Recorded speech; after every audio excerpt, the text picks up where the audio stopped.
Let's get right into the news. Is Keemstar still Yes. alive?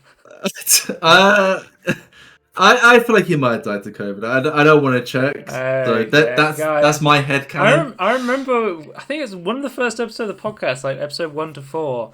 I was talking about Keemstar and like Tony from RuneScape Gold, and Yeah. Oh god, I was that's a long we. time ago. I remember. I think we were on Twitch, and Yeah. I was talking about Keemstar, and I mentioned Keemstar's name, and immediately somebody came and said, like, "Oh, what's happening with Keemstar?" Like, you mention his name, and people appear. It's the weirdest thing. Yeah. People know. Yeah, They got clairvoyance for Keemstar. they got. They Yeah. got. Yeah. But Um, anyway, he's dead, guys. I don't know that for fact, but he's dead. it's confirmed live on this Yep. recording. Yep. In the past, I like to believe. we're gonna edit it out. This is Wizard of Okay. Legend. Wizard of Legend is like That's what this game is. Right. it is a action wizard roguelike game. I was kind of okay. I was trying to think. Like, it sounds similar to like another game, but I can't think what that game was. But like, it's nothing like that game. But It's nothing like that game, so we shan't mention it. that's okay. Okay. This is I don't even know gonna if it's any good. I can't remember what it is. so. This is one I've been meaning to play for a while because I had it on my radar after I think I saw Soda Pop and play it. I feel like 50% of the games I play these days, I see Soda Pop and play and I go, that looks fun. I'm going to play that Yeah. at some point. It really is valuable to give games to influencers because that's how I see most of my media these days. I see like a streamer playing a game and I go, oh, Yeah. that looks fun. I'm going to try Well, that at some point. I think to be fair, it's kind of like the idea of just like letting people play. Like, it's kind of like not maybe not even in place, but like kind of like the new word of mouth. I'm gonna Mm. say, like, just see like you see someone else play it and go, oh, that looks really fun. There's so many games I wouldn't have discovered if it wasn't for Yeah. these streamers going and just playing every new release on Steam. Oh right, Um, that's his strategy. yeah. Right. Well, I think I talked about it in the past, but there's a show called Shitso. Yeah. Um, I don't know if I don't know, I can't remember if that's like if Saturday. we talk about it on a video or in a It's video or like Jesse. oh we know Jesse. Yeah, I know Jesse. Just as good looking as this Jesse. You'll love to see. Yep. Well, one Jesse had long hair. Yeah. Okay, there it is. There's some in joke. That's a meme because Jesse's a boy, not a woman. Yeah. Anyway, Wizard of Legend. Basically, you are a wizard and you are trying to defeat the Wizard of Legend trial, which will, I don't know, give you prestige, give you accomplishment. You'll go into a museum. I'm in a museum right now. This is basically like the tutorial.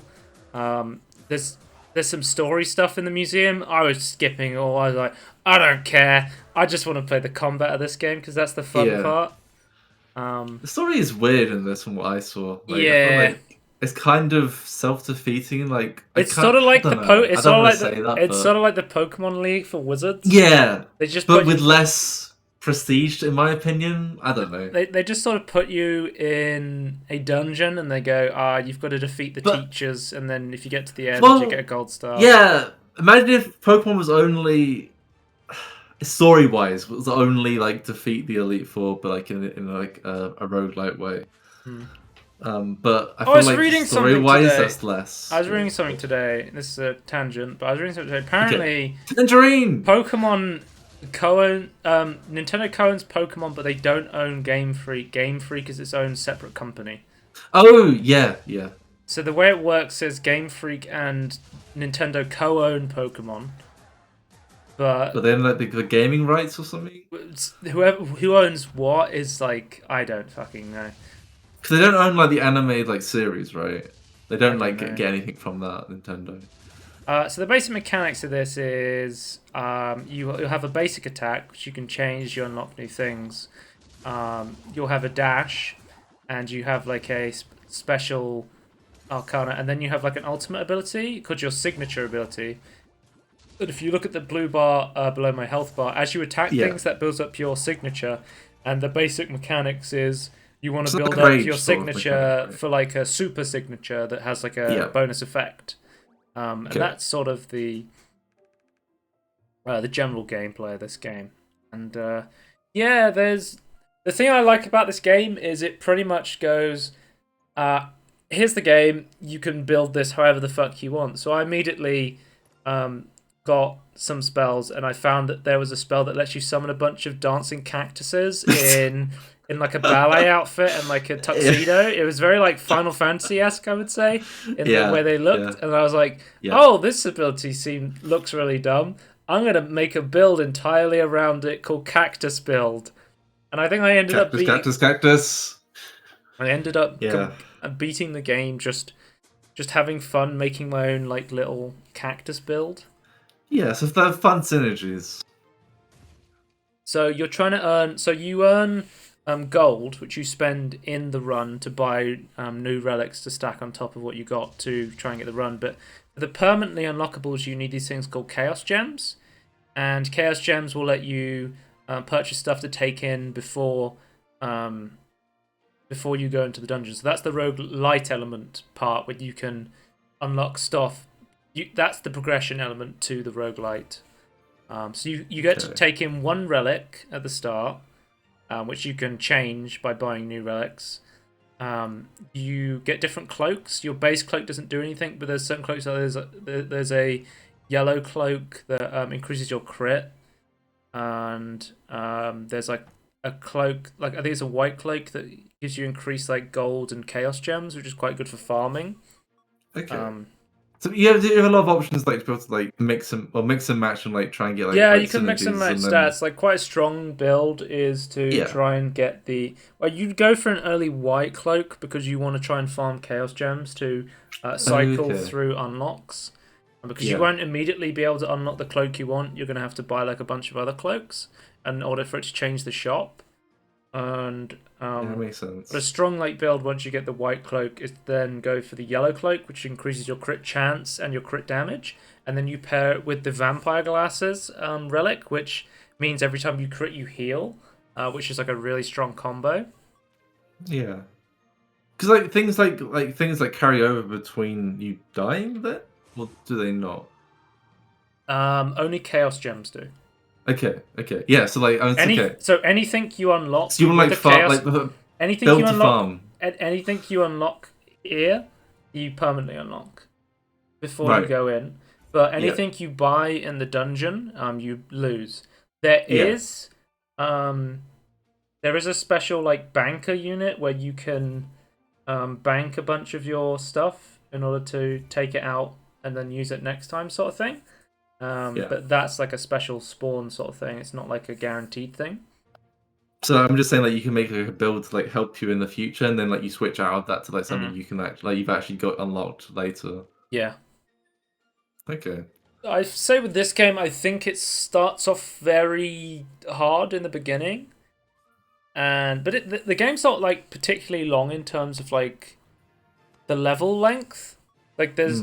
Basically, you go through 2 dungeons, you fight a boss, dungeons, boss, and then you're on the final boss of the game. Like, it's not a crazy length to get to the final boss, but I think, like, the early game is where the early game is where you need to, like, learn the mechanics and where you need to sort of, choose what stats are important to you and learn, like, what relics you want. Because there's also stuff called Chaos Relics, which have like positive effects but also negative effects. There'll be one called like glue that's like, oh, you deal twice as much damage, but you're also like half as fast, like you're super slow or stuff like that. And I think taking too many of those at the beginning can be like pretty detrimental until you. But I would say like if you're starting out playing this game, you're like, oh, it's really hard. I'm a bit confused. I would recommend just taking things and losing and then just being like, okay, but I now know what this thing does. I now know what this relic I for me, I've talked about it in the past. I said I love going to games blind and just learning how to play them, like just by playing them. Like I love stuff like Sea of Thieves where it's all about exploration and I feel like the game needs to like give like feedback to that, but like I feel like that makes sense. Or like, I think this stuff like Wizard of Legend or like a survival game where I'm like, oh, how do I craft an axe? How do I do? And then like the next step, how do I do this? How do I do this? I don't normally look that stuff up. I just like to explore and try and figure it out for myself, and then if I need help, I'll like look it up, sort of thing. Is how I approach these sort of games, which I find really interesting because I don't think if I read a guide on how to beat this game, I don't think it would ever say you need to build around the cactus. Which is what I did. Yeah. But I feel like a guide to beat a game. I think it doesn't make any sense, but like a guide to like how to like think about making like combos work. Well, the thing with like making a guide for a roguelike is every run is different because it's procedurally generated map. You know, the relics and the enemies you face are always different. So basically, well, the thing is like understanding the mechanics is like different. Like you might find it like this you can optimize you can optimize your start, but as you go through, you know, it's always going to be different. So I would say with games, especially with roguelike games, I think the way I approach it is probably the best because I'm a very flexible player, so I will change my playstyle based on what items I receive and what items get. And I know what a lot of the items do because I've just fucked around with them and I've lost with them, but now I know what they do, so I can be more flexible with them, which is something I really enjoy. As you can see because you start with 4 abilities, but as you play, you can unlock more abilities. So you'll get you have 2 extra slots to get spells as you play through your run. So you will need to You will probably need to add an ability you've never used before, but then that gives you the ability to use it and go, oh, this is a really cool ability. Maybe I'll buy that in the Chaos Gem store, and then I'll use that in a future run. Or now I know what that does, I'm going to pick that one up, and I'm going to upgrade that one in another run. So what you're saying is don't be afraid of new things and just try. Don't be afraid to try stuff out. No. Yeah. With this game, you're going to fail, but that's part of the experience. I think that's a part of the experience of any game like Hades or... you know, Spelunky, just any like roguelike game. The general rule of thumb is fail often, and just keep failing until you have a better understanding. You have a better, like grip on the game until you feel like you're in a spot where you can, start pushing forward and just set like little milestones. Like, oh, in my next run, I want to meet this boss. In my next run, I want to get to this boss. Stuff like that where you can go, I've never been this far before, sort of thing. Because eventually you will beat it, because I did. I sucked at the beginning, but through perseverance, I was like, yes, I reached the final boss, and then I died. And then I reached the final boss again, and then I like almost killed him and then died. And I think it was on my second or third attempt on the final boss, I managed to kill him, and I think I sent a screenshot of I had like 11 HP as I killed him. I was like, oh my god, that was so close. I'll say the other thing, like, because I think you were like, I think you might have streamed some of it, but like I think you're just talking in chat most like while we're playing it. Yeah, I feel like from what I could make out, it's like sounded like as well like you were getting like better and better, like because the not the main boss, but like the sub bosses, I guess. Yeah. Like it sounded like you were like getting like a handle on them more and more as time went on. Yeah, I was starting to understand when to attack, like which bosses I liked more. Like I hate the ice boss because it could stun lock you really easily. Yeah. But then I learned like when to attack and when not to attack, and yeah, this game's really fun. I would highly recommend Wizard of Legend. I think it goes on sale all the time for like a couple of quid. So definitely check out Wizard of Legend. I literally played it because I saw Soapbomb playing it, and then I was like, they gave it away free on Twitch, and I was like, oh, I'll play it because I own it on Twitch. So I played it on the Amazon Games launcher, guys. That thing that still exists. Oh god. But yeah, the animations are really tight as well. Like it looks like good fun to play. Yeah, it's really satisfying to play, and I highly recommend it. So let's move on to our next game, which is Resident Evil 2 Remake. Electric Boogaloo. Wait, no, that's a different.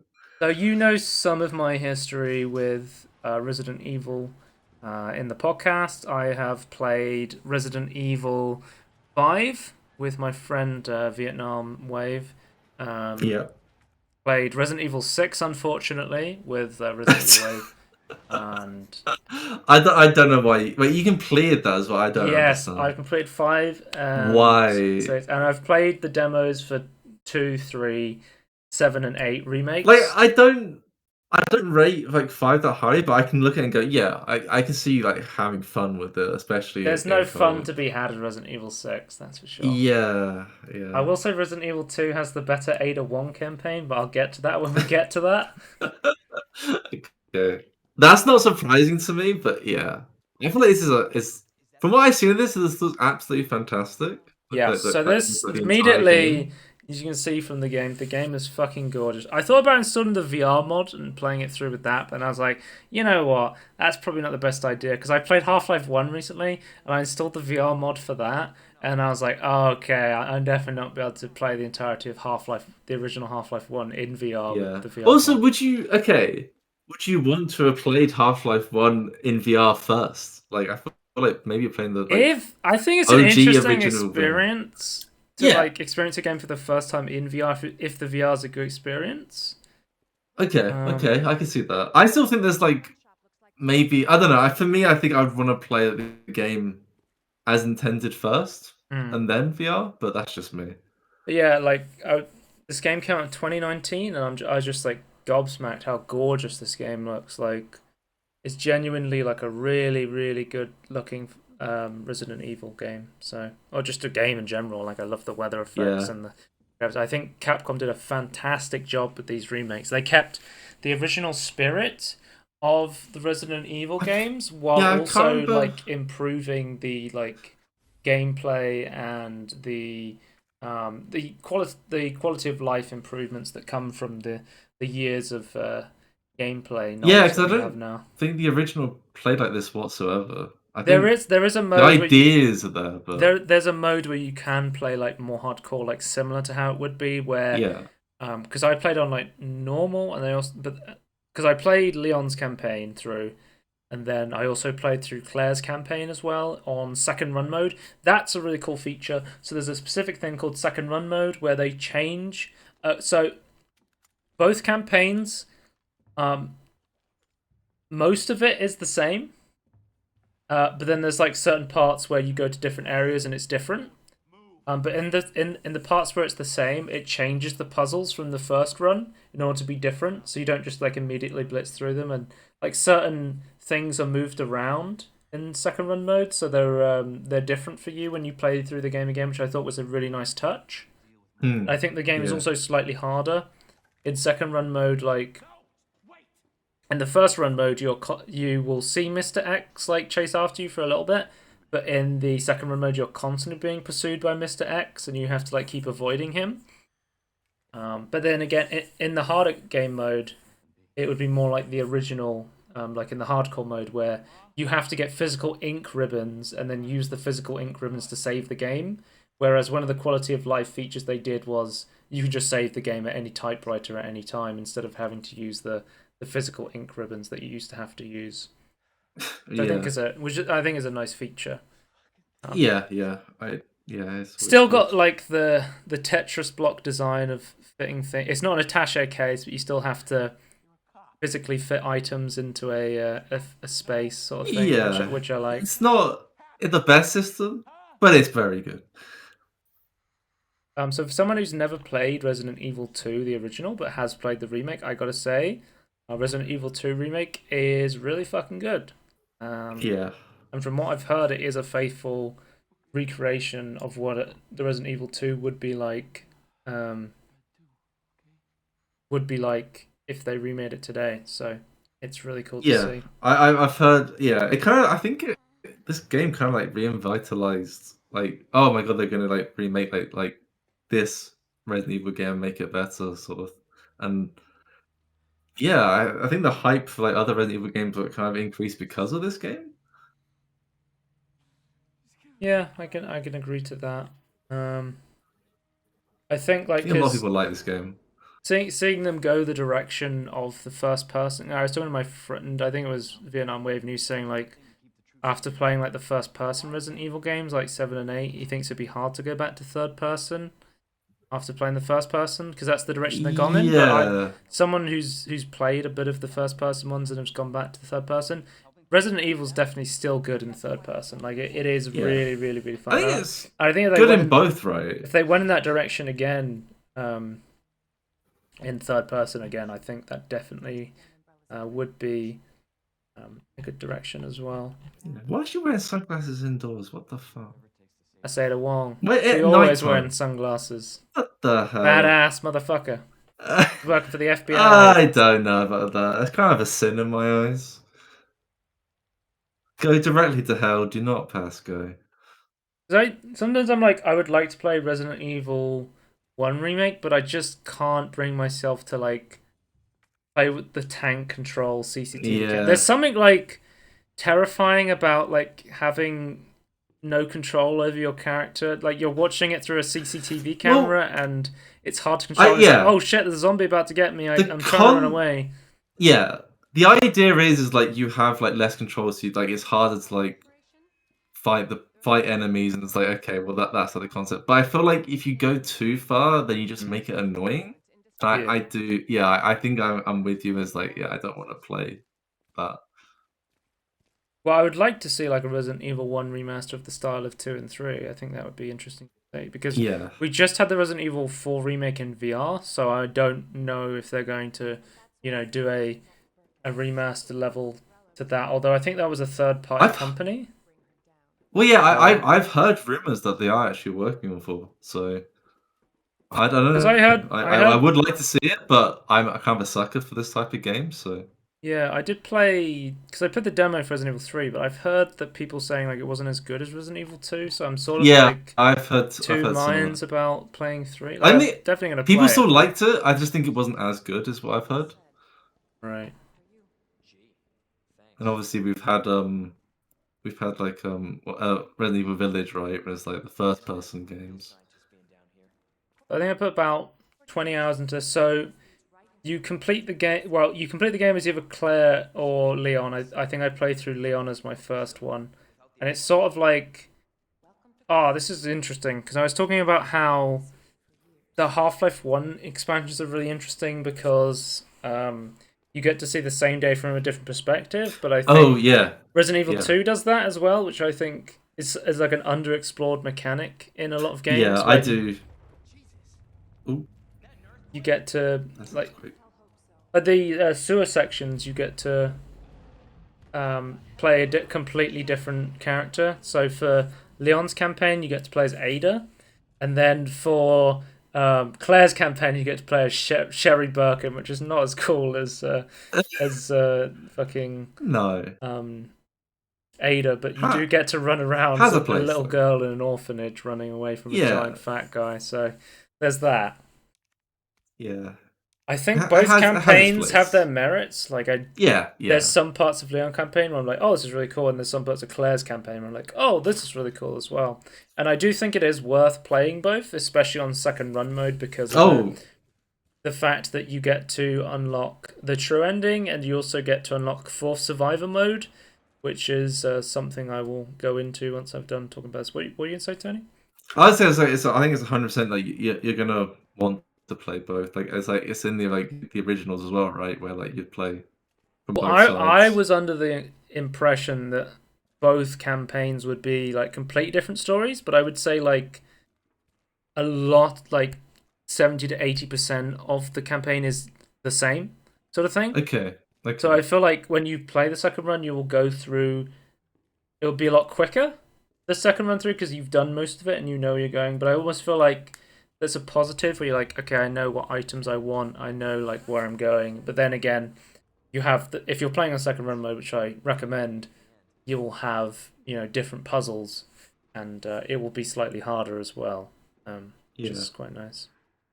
But I love the settings of Resident Evil 2. I love that it a lot of it just takes place in a police station that has like secret basement underneath it with a bunch of laboratories, and there's also like a sewer section where you get chased by an alligator. This was giving me Resident Evil 6 vibes. I've got to be honest. Yeah. Like a good sewer section as well, by the way. This was a good section, yeah, but this is the sort of thing that would happen constantly in Resident Evil 6, where you would run into the camera getting chased by a giant monster. Yeah. And it was awful, but it is okay here because the controls weren't absolutely dog awful and had terrible camera controls, and it's just like a one-off thing. It's not like the entire game, yeah, which is something that Resident Evil 6 does wrong. Um, but yeah, I would highly recommend Resident Evil 2 remake. I'd recommend playing as both characters, just as long as you know that a lot of the campaign is repeated, and so don't go in like I did, thinking, oh, they're going to be like separate campaigns. Entirely different, yeah. Okay.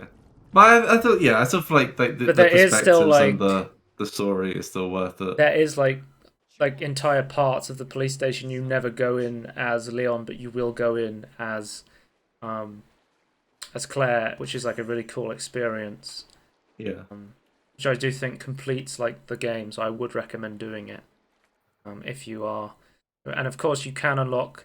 So there's like I didn't realize how much content there was for Resident Evil 2, like bonus content. So there's like Resident Evil stories. So there's like short little campaign. They're like one-shot campaigns. So basically, what happens is if you die, there's no saving in them. If you die, you have to restart the entire thing from the beginning again.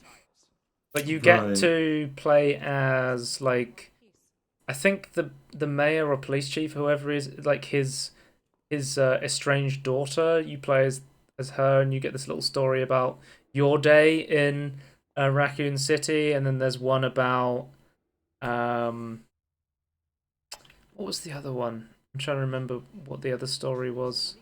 Oh, you get to play as the guy from the gun shop. You get to see his perspective of the day as well. So there's like little stories, and if you complete both campaigns, you unlock Fourth Survivor, where you get to play as Hunk, who is like a fan favorite character of Resident Evil series, where you're like a military officer, and you basically have to run through the entirety of Resident Evil while being chased by like escalating zombies. You start off in the sewers, getting chased by like zombies, and then like Mr. X starts chasing after you, and then you get like Lickers chasing after you, and then it's like you basically have to just keep running through the entirety of the game until you get to the end, and like that just sums up Hunk as a character, where it's like, yeah, this is the sort of thing he would do, where he's just a badass and he just runs the entire thing. I like that that content existed, but I don't think I didn't complete any of it because of the fact it was that one shot, and I didn't enjoy that so much, where there was no checkpoints and you basically had to do it in one. It was very hard content, like bonus content, and it was like, if you don't do this in one shot, unlucky, start again. Like I did get very near the end. Like I was on the roof of the police station. Like as soon as you get off the roof, you basically go down and then you leave. So I was very close with Hunk on the Fourth Survivor mode, but then I died, and I was like, you know what? I've seen the content, and I don't need to like physically cross that line. I can just, I've played the content. I don't need to put myself like spamming the content over and over again to get that perfect run. I've enjoyed the two runs I've had with Leon and Claire, and at that point, I felt like I was happy with what I experienced with the game. Oh, also, here we are. I want to talk about Ada Wong. Ada Wong campaign Resident Evil 2, better than Resident Evil 6, that's for sure. Yeah. One thing I wanted to... I'm convinced that someone at Valve played Resident Evil 2 Remake, because Ada Wong, she has like this hacking tool, and it is so similar to the hacking tool in Half-Life Alyx. And then you also, in Resident Evil 2, there's this mechanic where you shoot these weak spots on zombies that explode, and I'm like, hold up a minute, this is very similar to Half-Life Alyx.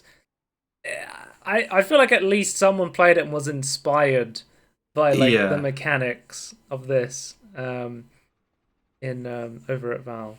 I'll just show like the EMF visualizer, because it has the whole thing when you like scan through the walls to find wires, and then you switch around switches to change wiring in order to manipulate machinery, which is like big Half-Life Alyx vibes.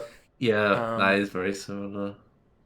So yeah, that's why I mention it. But yeah, recommend playing Resident Evil 2 Remake. Really, really fun. And, yeah, and also recommend Wizard of Legend. Anything you want to add, Tony, before we end? No, I just watching this thing. I want to play it now. Well, Tony, that's the beauty of it. You can.